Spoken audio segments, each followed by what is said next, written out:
Hi friends, welcome to Tushara Aradhya YouTube channel. ಬನ್ನಿ, ಇವತ್ತು ನಮ್ಮ ಅಜ್ಜಿ ಯಾವ ರೀತಿ ಮಾವಿನಕಾಯಿ ಉಪ್ಪಿನಕಾಯಿನ ಮಾಡ್ತಿದ್ರು ಆ ಒಂದು ರೆಸಿಪಿಯನ್ನು ನಿಮ್ಗಳ ಜೊತೆ ಹಂಚ್ಕೊತೀನಿ. ಮಾವಿನಕಾಯಿ ಸೀಸನ್ ಶುರು ಆಗಿದೆ. ಮಾವಿನಕಾಯಿನ ಉಪ್ಪಿನಕಾಯಿನ ಕಂಪಲ್ಸರಿ ಎಲ್ಲರೂ ಮನೇಲೂ ಮಾಡೇ ಮಾಡ್ತಾರೆ. ಅದರಲ್ಲೂ ಈ ಮಾವಿನಕಾಯಿ ಸೀಸನ್ನಲ್ಲಿ ಮಾವಿನಕಾಯಿ ಉಪ್ಪಿನಕಾಯಿನ ಮಾಡಲಿಲ್ಲ ಅಂದರೆ ಅದಕ್ಕೆ ಸ್ಟವ್ ಮನ್ ಆಗುತ್ತಲ್ವ. ಆ ಒಂದು ಕಾರಣಕ್ಕೆ ನಾನು ಇವತ್ತು ನಮ್ಮ ತೋಟಕ್ಕೆ ಹೋಗಿದ್ದೆ. ಅಷ್ಟೊಂದು ಮಾವಿನಕಾಯಿ ಬಿಟ್ಟಿತ್ತು. ಅದರಲ್ಲಿ ಒಂದು 5 ಮಾವಿನಕಾಯಿನ ಕಿತ್ಕೊತಾ ಇದ್ದೀನಿ. ಸೊ ಮಾವಿನಕಾಯಿ ಉಪ್ಪಿನಕಾಯಿ ಯಾರಿಗೆಲ್ಲ ಇಷ್ಟ ಆಗಲ್ಲ ಹೇಳಿ, ಮಕ್ಕಳಿಂದ ಹಿಡಿದು ದೊಡ್ಡವ್ರವರೆಗೂ ಎಲ್ರಿಗೂ ಇಷ್ಟ ಆಗುತ್ತೆ. ಸೊ ಅದರಲ್ಲಿ ನನಗೆ ಉಪ್ಪಿನಕಾಯಿಗೆ ಎಷ್ಟು ಬೇಕೋ ಅಷ್ಟು ಮಾವಿನಕಾಯಿನ ಕಿತ್ಕೊಂಡಿದ್ದಾಯಿತು. ನಂತರ ಅದನ್ನು ಮನೆಗೆ ತೊಗೊಂಬಂದು ಚೆನ್ನಾಗಿ ತೊಳೆದು, ಔಷಧಿ ಏನು ಹೊಡೆದಿಲ್ಲ, ಆದರೂ ಅದನ್ನು ಚೆನ್ನಾಗಿ ತೊಳ್ಕೊಂಡು ನಂತರ ಅದನ್ನು ಸಿಪ್ಪೆ ಏನು ತೆಗಿಯೋದು ಬೇಡ, ಹಾಗೆ ಅದನ್ನು ಈ ಸೈಜಲ್ಲಿ ನಾನು ಕಟ್ ಮಾಡ್ಕೊಂಡಿದ್ದೀನಿ. ಇಲ್ಲಿ ನಿಮಗೆ ದಪ್ಪದು ಬೇಕಂದರೆ ದಪ್ಪಗೆ ಕಟ್ ಮಾಡ್ಕೊಬೋದು. ನಾನು ಮೀಡಿಯಮ್ ಸೈಜಲ್ಲಿ ಕಟ್ ಮಾಡಿಕೊಂಡು ನಂತರ ಅದಕ್ಕೆ ನೀರನ್ನು ಸೇರಿಸ್ಕೊಂಡು ಚೆನ್ನಾಗಿ ತೊಳ್ಕೊತೀನಿ. ತೊಳಿದೇ ಇದ್ರೆ ಆಗುತ್ತೆ, ಬಟ್ ಹೈಜೀನ್ ಮೇಂಟೈನ್ ಮಾಡಬೇಕು ಅನ್ನೋ ಒಂದೇ ಪ್ರಶ್ನೆಗೆ ಅಥವಾ ನೋಡಿದವರು ತಪ್ಪು ತಿಳ್ಕೊಬಾರ್ದು ಅನ್ನೋ ಕಾರಣಕ್ಕೂ ಕೂಡ ನಾನು ಮಾವಿನಕಾಯಿನ ಚೆನ್ನಾಗಿ ತೊಳಿತಾ ಇದ್ದೀನಿ. ಆಲ್ರೆಡಿ ಮಾವಿನಕಾಯಿನ ತೊಳೆದಿದ್ದೀವಿ, ಪುನಃ ಇನ್ನೊಂದು ಸಲ ನೀರಲ್ಲಿ ಚೆನ್ನಾಗಿ ತೊಳ್ಕೊಳ್ಳೋಣ. ತೊಳೆದಾದ್ಮೇಲೆ ಇದನ್ನು ನಾವು ಒಂದು ಜಾಲರಿ ಪಾತ್ರೆಗೆ ಹಾಕ್ಕೊಂಡು ನೀರನ್ನು ಸೋರಲಿಕ್ಕೆ ಇಟ್ಕೊಬೇಕು. ನಾನಿಲ್ಲಿ ಜಾಲರಿ ಪಾತ್ರೆನ ತೊಗೊಂಡಿದ್ದೀನಿ. ಮಾವಿನಕಾಯಿ ಸಮೇತ ಹಾಕ್ಕೊತಾ ಇದ್ದೀನಿ. ಇದು ನೀರು ಒಂದು 4-5 ನಿಮಿಷ ಅಲ್ಲೇ ಸೋರ್ಲಿಕ್ಕೆ ಬಿಡೋಣ, ನೀರೆಲ್ಲ ಹೋಗಲಿ. ನಂತರ ಇದನ್ನು ಒಂದು ಕಾಟನ್ ಬಟ್ಟೆ ಮೇಲೆ ಚೆನ್ನಾಗಿ ತೆಳುವಾಗಿ ಹರಡಿ, ತುಂಬ ಬಿಸಿಲಿದ್ದರೆ ಒಂದು 3-4 ನಿಮಿಷ ಸಾಕಾಗುತ್ತೆ. ಸೊ ಚೆನ್ನಾಗಿ ತೆಳುವಾಗಿ ಹರಡ್ಕೊಳ್ಳಿ. ಇದನ್ನು ನಿಮಗೆ ಜಾಸ್ತಿ ದಿನ ಇಟ್ಕೊಬೇಕಂತಂದರೆ 1-2 ದಿನ ಬಿಸಿಲಲ್ಲಿ ಒಣಗಿಸ್ಬೇಕಾಗುತ್ತೆ. ನಾನು ಇದನ್ನು ಒಂದು 15-1 ತಿಂಗಳು ಮಾತ್ರ ಯೂಸ್ ಮಾಡೋದು. ಸೊ ನಂತರ ಇದನ್ನು ಅದೇ ಇನ್ನೊಂದು ತುದಿ ಬಟ್ಟೆ ಏನಿತ್ತು ಅದನ್ನು ಮುಚ್ಚಿ ಧೂಳು ಬೀಳಬಾರ್ದು ಅನ್ನೋ ಕಾರಣಕ್ಕೆ ಮುಚ್ಚುತ್ತಾ ಇದ್ದೀನಿ. ಇದು ನೀಟಾಗಿ ಒಂದು 3-4 ಗಂಟೆ ಒಣಗಿಸಾಗಿ ಬಿಡೋಣ. ನಂತರ ಇದನ್ನು ಒಂದು ಗಡಿಗೆ ಅಥವಾ ನೀವು ಏನು ಮಡಿಕೆ ಅಂತ ಅಂತೀರ ಅದಕ್ಕೆ ನಾನು ಈ 3-4 ಗಂಟೆ ಒಣಗಿಸಿರುವಂತಹ ಈ ಮಾವಿನಕಾಯಿ ಏನಿದೆ ಅದನ್ನು ಸೇರಿಸ್ಕೊತಾ ಇದ್ದೀನಿ. ಸುಮಾರು ಅಂದರೆ ಉಪ್ಪಿನ ಜೊತೆ ಇದನ್ನು ನೆನೆಲಿಕ್ಕೆ ಬಿಡಬೇಕು. ಒಂದು ನೈಟ್ ಆದರೂ ಒಂದು ಅರ್ಧ ದಿನ ಆದರೂ ನಾವು ನೆನೆಲಿಕ್ಕೆ ಬಿಡಬೇಕಾಗುತ್ತೆ. ಸೊ ಇಲ್ಲಿ ಒಂದು ಗಡಿಗೆ ತುಂಬ ಆಗಿದೆ. ಇದಕ್ಕೆ ನಾನು ಸುಮಾರು 1.5 ಮುಷ್ಟಿಯಷ್ಟು ಹರಳುಪ್ಪನ್ನು ಸೇರಿಸ್ಕೊತಾ ಇದ್ದೀನಿ. ನೀವು ನೋಡ್ತಿರ್ಬೋದು, ನಮ್ಮ ಕೈಯಲ್ಲಿ 1 ಮುಷ್ಟಿ ಮತ್ತು 1.5 ಮುಷ್ಟಿ ಉಪ್ಪಲ್ಲಿ ಇದು ಚೆನ್ನಾಗಿ ನೆನಿಬೇಕು. ಒಂದು ನೈಟ್ ನಾನು ಇದನ್ನು ನೆನೆಲಿಕ್ಕೆ ಬಿಡ್ತೀನಿ. ಗಡಿಗೆ ನಾನು ಯೂಶ್ವಲಿ ಗಡಿಗೆನ ಮುಂಚೆ ಎಲ್ಲ ನಮ್ಮ ಮನೇಲಿ ಎಣ್ಣೆ ಎಲ್ಲ ತುಂಬಿಟ್ಕೊತಿದ್ರು. ನಾನೀಗ ಅದನ್ನೇ ಯೂಸ್ ಮಾಡ್ತಾಯಿದ್ದೀನಿ. ನಂತರ ಗ್ಯಾಸ್ ಫ್ಲೇಮ್ನ ಆನ್ ಮಾಡಿ ಲೋ ಫ್ಲೇಮಲ್ಲಿ ಇಟ್ಕೊಂಡು ಒಂದು ಪಾತ್ರೆಯನ್ನು ಇಟ್ಕೊಳ್ಳೋಣ. ಅಂದರೆ ಇದು ನೆಕ್ಸ್ಟ್ ಡೇ ಮಾಡ್ತಿರೋದು. ನಾನು ಒಂದು ನೈಟ್ ಇಟ್ಟು ಉಪ್ಪಿನಕಾಯಿನ ಉಪ್ಪಿನ ಜೊತೆ ನೆಕ್ಸ್ಟ್ ಡೇ ನಾನು ಮಾಡ್ತಾಯಿದ್ದೀನಿ. ಸೊ ಸ್ವಲ್ಪ ಪಾತ್ರೆ ಬಿಸಿ ಆದಮೇಲೆ ನನ್ನ ಕೈಯಲ್ಲಿ 1 ಮುಷ್ಟಿಯಷ್ಟು ಸಾಸಿವೆ, ಇಲ್ಲಿ 2 ಮುಷ್ಟಿ ಸಾಸಿವೆ ಬೇಕಾಗುತ್ತೆ. 1 ಮುಷ್ಟಿಯಷ್ಟು ಸಾಸಿವೆನ ಸ್ವಲ್ಪ ಹುರ್ಕೊಳ್ಳೋಣ. ಲೋ ಫ್ಲೇಮಲ್ಲಿ ಇರಲಿ, ಚೆನ್ನಾಗಿ ಹುರ್ಕೊಳ್ಳೋಣ. ಅದು ಚಿಟಪಟ ಅಂತ ಸಿಡಿಬೇಕು. ಅಥವಾ ಅದಕ್ಕಿಂತ ಮುಂಚೆ ಅದನ್ನು ಹುರಿಬೇಕಾದ್ರೇ ನಮಗೆ ಅದ್ರದ್ದು ಘಮ ಬರುತ್ತೆ, ನಮ್ಮ ಮೂಗಿಗೆ ಬರುತ್ತೆ ಅದ್ರ ಘಮ, ತುಂಬ ಚೆನ್ನಾಗಿರುತ್ತೆ. ಸೊ ಅಲ್ಲಿವರೆಗೂ ಕೂಡ ನಾವು ಅದನ್ನು ಚೆನ್ನಾಗಿ ಹುರ್ಕೊಬೇಕು. ಲೋ ಫ್ಲೇಮಲ್ಲೇ ಇರಲಿ, ಮೀಡಿಯಮ್ ಫ್ಲೇಮು ಬೇಡ, ಹೈ ಫ್ಲೇಮು ಬೇಡ. ಕನಿಷ್ಠ ಒಂದು 3 ನಿಮಿಷ ಆದರೆ ಸಾಕು. ನೀವು ನೋಡ್ಬೋದು ಸಾಸಿವೆ ಸ್ವಲ್ಪ ಅದು ಚಿಟಪಟ ಅಂತ ಸಿಡಿಲಿಕ್ಕೆ ಶುರು ಆಗುತ್ತೆ. ಅಲ್ಲಿವರೆಗೂ ನಾವು ಅದನ್ನು ಹುರ್ಕೊಬೇಕು.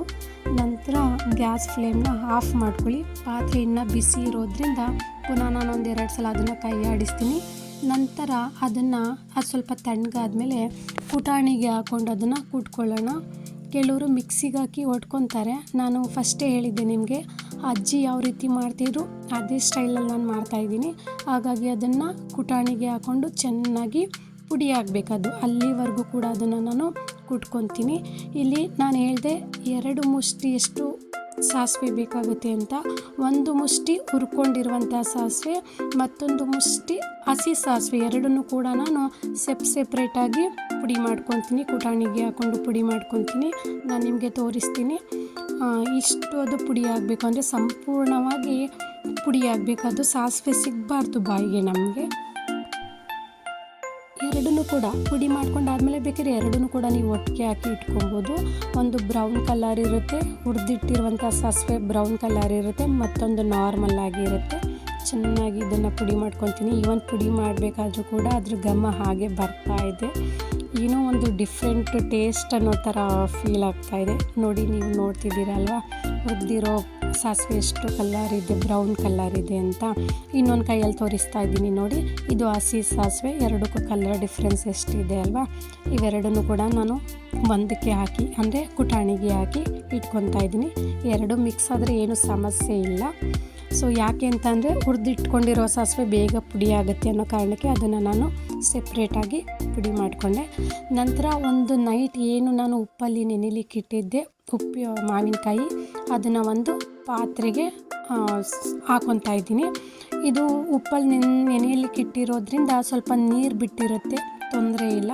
ನೀರನ್ನೇನು ಸೆಪ್ರೇಟ್ ಮಾಡೋಕ್ಕೆ ಹೋಗ್ಬಿಡಿ, ನೀರಿರಲಿ. ನಂತರ ಇದಕ್ಕೆ ಸುಮಾರು ಒಂದು 10 ಸ್ಪೂನ್, ನಾರ್ಮಲ್ ಸ್ಪೂನಲ್ಲಿ 10 ಸ್ಪೂನ್ ಅಂತಲೇ ಹೇಳ್ಬೋದು, ಅಷ್ಟು ಅಚ್ಚ ಖಾರದ ಪುಡಿಯನ್ನು ನಾವು ಹಾಕ್ಕೊಬೇಕಾಗುತ್ತೆ. ಸೊ ಖಾರ ಸ್ವಲ್ಪ ಮುಂದಾಗೆ ಇರಲಿ, ಯಾಕೆಂದರೆ ಮಾವಿನಕಾಯಿ ಹುಳಿ ಇರೋದ್ರಿಂದ ಖಾರ ಮುಂದಾಗಿ ಸೇರಿಸೋದ್ರಿಂದ ಅದ್ರ ರುಚಿನೇ ಬೇರೆ ಇರುತ್ತೆ. ಅದನ್ನು ಚೆನ್ನಾಗಿ ಮಿಕ್ಸ್ ಮಾಡ್ಕೊಳ್ಳೋಣ. ನನಗೆ ಗೊತ್ತು ಆಲ್ರೆಡಿ ಈಗ ನಿಮ್ಮ ಬಾಯಲ್ಲಿ ನೀರು ಬರ್ತಾ ಇದೆ ಅಂತ. ಅದೆಲ್ಲ ಹಿಡಿಬೇಕದು, ಖಾರ ಎಲ್ಲ ಮಾವಿನಕಾಯಿ ಹಿಡಿಬೇಕು. ಆಲ್ರೆಡಿ ಉಪ್ಪಲ್ಲಿ ನಾವು ನೆನೆಸಿರೋದ್ರಿಂದ ಪುನಃ ಉಪ್ಪು ಹಾಕೋ ಅವಶ್ಯಕತೆ ಇಲ್ಲ.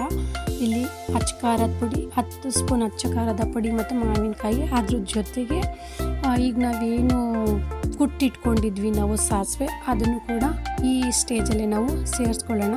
ಈಗ ಮೂರನ್ನು ಕೂಡ ಚೆನ್ನಾಗಿ ಮಿಕ್ಸ್ ಮಾಡಿ 1-2 ನಿಮಿಷ ಮಿಕ್ಸ್ ಮಾಡಿದ್ರೆ ಸಾಕು. ನೀವು ಇಲ್ಲಿ ಉಪ್ಪು ಮತ್ತು ಮಾವಿನಕಾಯಿ ಎರಡು ನೆನೆಲಿಕ್ಕೆ 1 ದಿನ ಬಿಡಬೇಕಾಗತ್ತೆ, ಅಥವಾ 1 ನೈಟ್ ಬಿಟ್ಟರೆ ಸಾಕು. ಸೊ ಈಗ ಚೆನ್ನಾಗಿ ಮಿಕ್ಸ್ ಆಗಿದೆ. ನಂತರ ಗ್ಯಾಸ್ ಫ್ಲೇಮ್ನ ಆನ್ ಮಾಡಿ ನಾನು ಒಗ್ಗರಣೆಗೆ 1-2 ಕಡ್ಡಿ ಕರಿಬೇವಿನ ಸೊಪ್ಪು, 6 ಒಣಮೆಣಸಿನ್ಕಾಯಿ, 1 ಅಥವಾ 10 ಬೆಳ್ಳುಳ್ಳಿಯನ್ನು ನೀಟಾಗಿ ಸಿಪ್ಪೆ ಬಿಡಿಸಿ ಬೆಳ್ಳುಳ್ಳಿ ಎಷ್ಟನ್ನು ರೆಡಿ ಮಾಡಿ ಇಟ್ಕೊಂಡಿದ್ದೀನಿ. ನಂತರ ನಾನು ನಿಮಗೆ ತೋರಿಸ್ತಿರ್ಬೋದು ಮೆಸರ್ಮೆಂಟು. ಪುಟ್ಟದು ಸೌಟ್ ತೊಗೊಂಡಿದ್ದೀನಿ. ಸುಮಾರು ಈ ಸೌಟಲ್ಲಿ ನಾನು 6 ಸೌಟಷ್ಟು, ಅಂದರೆ ಚಿಕ್ಕದಾಗಿರುವಂಥ ಸೌಟಿದು 6 ಸೌಟಷ್ಟು, ಅಥವಾ ನಾರ್ಮಲ್ ಸ್ಪೂನ್ ತೊಗೊಂಡ್ರೆ ಒಂದು 14 ಸ್ಪೂನಷ್ಟು ಎಣ್ಣೆಯನ್ನು ನಾನು ಪಾತ್ರೆ ಬಿಸಿ ಆದಮೇಲೆ ಎಣ್ಣೆಯನ್ನು ಹಾಕ್ಕೊತಾ ಇದ್ದೀನಿ. ಎಣ್ಣೆ ಸ್ವಲ್ಪ ಮುಂದಾಗಿದ್ದರೆ ಬೇಗ ಮಾವಿನಕಾಯಿ ಕೆಡಲ್ಲ ಅನ್ನೋ ಒಂದು ಉದ್ದೇಶ ಅಷ್ಟೇ.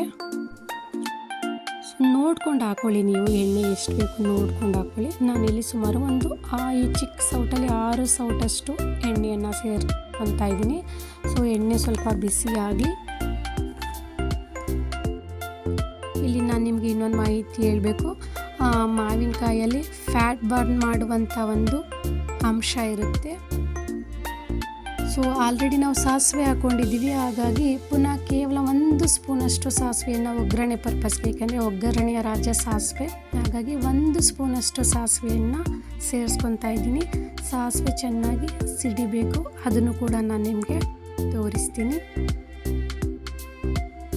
ನೋಡ್ತಿದ್ದೀರಾ ಅಲ್ವಾ, ಸಾಸಿವೆ ಈಗ ಸಿಡಿಲಿಕ್ಕೆ ಶುರುವಾಗಿದೆ. ನಂತರ ಅದಕ್ಕೆ 6 ಒಣಮೆಣಸಿನ್ಕಾಯಿ, ಕಟ್ ಮಾಡಿ ಇಟ್ಕೊಂಡಿರುವಂಥ ಒಣಮೆಣಸಿನ್ಕಾಯಿಯನ್ನು ಸೇರಿಸಿ ಲೋ ಫ್ಲೇಮಲ್ಲೇ ಇರಲಿ ಗ್ಯಾಸು. ಯಾವುದೇ ಕಾರಣಕ್ಕೂ ಮೀಡಿಯಮ್ ಫ್ಲೇಮ್ಗೆ ಇಟ್ಕೊಂಬಿಡಿ, ಬೇಗ ಸೀದೋಗ್ಬಿಡುತ್ತೆ, ಇದು ಚೆನ್ನಾಗಿರಲ್ಲ.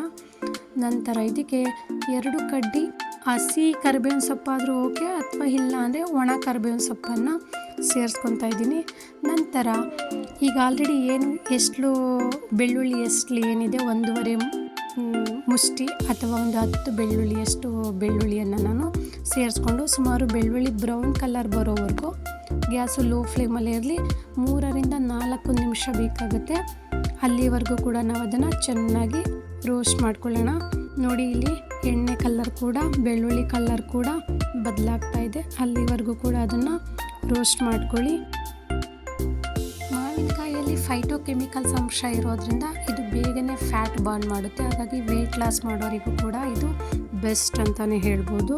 ಇದ್ರ ಜೊತೆಗೆ ಇದರಲ್ಲಿ ತುಂಬ ವಿಟಮಿನ್ ಸಿ, ಎ ಎಲ್ಲ ಇರೋದ್ರಿಂದ ಇದು ತುಂಬ ಬೆನಿಫಿಟ್ ಆಗುತ್ತೆ. ಇದನ್ನು ನೆಕ್ಸ್ಟ್ ನಾನು ಏನು ಮಾಡ್ತೀನಿ, ಸ್ವಲ್ಪ ಬೆಳ್ಳುಳ್ಳಿ ಎಲ್ಲ ಬ್ರೌನ್ ಕಲರ್ ಬಂದಮೇಲೆ ಇದಕ್ಕೆ ನಾನು ಈಗ ಆಲ್ರೆಡಿ ಏನು ಮಿಕ್ಸ್ ಮಾಡಿ ಇಟ್ಕೊಂಡಿದ್ದೆ ಆ ಮಾವಿನಕಾಯನ್ನು ಸೇರಿಸ್ಕೊತೀನಿ. ಗ್ಯಾಸು ಲೋ ಫ್ಲೇಮಲ್ಲೇ ಇದೆ. ಮಾವಿನಕಾಯನ್ನು ಸೇರಿಸ್ಕೊಂಡು ಸುಮಾರು 2-3 ನಿಮಿಷ ಅದನ್ನು ನಾವು ಫ್ರೈ ಮಾಡ್ಕೊಬೇಕು. ಇದಕ್ಕೆ ನಾನು 1 ಸ್ಪೂನ್ ಆಗುವಷ್ಟು ಹಿಂಗನ್ನು ಹಾಕ್ಕೊತಾ ಇದ್ದೀನಿ. ನೆನಪಿರಲಿ, ಒಗ್ಗರಣೆಗೆ ಸಾಸಿವೆ ಮತ್ತು ಹಿಂಗು ಇಲ್ಲ ಅಂತ ಅಂದರೆ ಅದು ಒಗ್ಗರಣೆ ಕಂಪ್ಲೀಟ್ ಆಗೋದೇ ಇಲ್ಲ. ಹಿಂಗೆ ಹಾಕ್ಕೊಂಡ್ರೆ ಅದ್ರ ರುಚಿನೇ ಬೇರೆ ಇರುತ್ತೆ. ಹಾಗಾಗಿ ಹಿಂಗನ್ನು 1 ಸ್ಪೂನಷ್ಟು ಜಾಸ್ತಿ ಹಾಕೊಳ್ಳೋಕೆ ಹೋಗ್ಬೇಡಿ. 1 ಸ್ಪೂನಷ್ಟು ಹಿಂಗನ್ನು ಹಾಕ್ಕೊಂಡು ಗ್ಯಾಸ್ನ ಲೋ ಫ್ಲೇಮಲ್ಲಿ ಇಟ್ಕೊಂಡು 2 ನಿಮಿಷ ನಾನು ಅದನ್ನು ಚೆನ್ನಾಗಿ ಮಿಕ್ಸ್ ಮಾಡ್ಕೊತಿದ್ದೀನಿ. ಇಲ್ಲೇನು ಮಾಡಿ ಅಂತಂದರೆ 2 ನಿಮಿಷ ಸಾಕು, ಆಲ್ರೆಡಿ ಎಲ್ಲ ಆಗಿದೆ. ಸುಮ್ಮನೆ ಒಂದು ಒಗ್ಗರಣೆ ಜೊತೆ ಅದು ಹೊಂದ್ಕೊಳ್ಳಿ ಅಂತ ನೆಕ್ಸ್ಟ್ ಫ್ಲೇಮ್ನ ಆಫ್ ಮಾಡಿ ಸ್ವಲ್ಪ ತಣ್ಣಗಾದ್ಮೇಲೆ ಅದನ್ನು ನಾನು ಅದೇ ಗಡಿಗೆ ಏನು ನಾನು ಗಡಿಗೆ ಯೂಸ್ ಮಾಡ್ತೀನಿ ಅದೇ ಗಡಿಗೆಗೆ ಮಾವಿನಕಾಯಿನ ತುಂಬಿಟ್ಕೊತೀನಿ. ಇದ್ರ ಜೊತೆ ನಾನು ನಿಮಗೆ ಇನ್ನೊಂದು ಇನ್ಫಾರ್ಮೇಷನ್ನ ಹೇಳಲೇಬೇಕು. ಸೊ ಇದರಲ್ಲಿ ಮಾವಿನಕಾಯಲ್ಲಿ ವಿಟಮಿನ್ ಸಿ, ವಿಟಮಿನ್ ಎ ಮತ್ತು ವಿಟಮಿನ್ ಇ ಇರೋದ್ರಿಂದ ಬೆಸ್ಟ್ ನ್ಯೂಟ್ರಿಯೆಂಟ್ ಅಂತಲೇ ಹೇಳ್ಬೋದು. ಒಂದು ತಿಳ್ಕೊಳ್ಳಿ, ಯಾವುದೇ ಆಗಲಿ ಅತಿ ಆಗಬಾರ್ದು.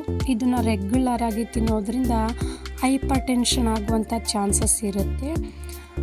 ಊಟಕ್ಕಷ್ಟೇ ಉಪ್ಪಿನಕಾಯಿ ಇರಲಿ, ಉಪ್ಪಿನಕಾಯಿ ಊಟ ಆಗಬಾರ್ದಲ್ವ. ಸೊ ಹಾಗಾಗಿ ಯಾರೆಲ್ಲ ನನ್ನ ಚಾನೆಲನ್ನು ಫಸ್ಟ್ ಟೈಮ್ ನೋಡ್ತಿದ್ದೀರಾ ಪ್ಲೀಸ್ ಸಬ್ಸ್ಕ್ರೈಬ್ ಮಾಡಿ, ವಿಡಿಯೋನ ಶೇರ್ ಮಾಡಿ ಮತ್ತು ಲೈಕ್ ಮಾಡೋದನ್ನು ಮರಿಬೇಡಿ. ಯಾರಿಗೆಲ್ಲ ಮಾವಿನಕಾಯಿ ಇಷ್ಟ ಆಗುತ್ತೆ, ನನಗಂತೂ ಈಗಲೇ ತಿನ್ನಬೇಕು ಅಂತ ಅನ್ನಿಸ್ತಾ ಇದೆ. ನಿಮಗೆಲ್ಲ ಗೊತ್ತಿರೋ ಹಾಗೆ ಊಟದಲ್ಲಿ ಉಪ್ಪಿನಕಾಯಿ ಇಲ್ಲ ಅಂದರೆ ಏನು ಮಜಾ ಇರುತ್ತಲ್ವ.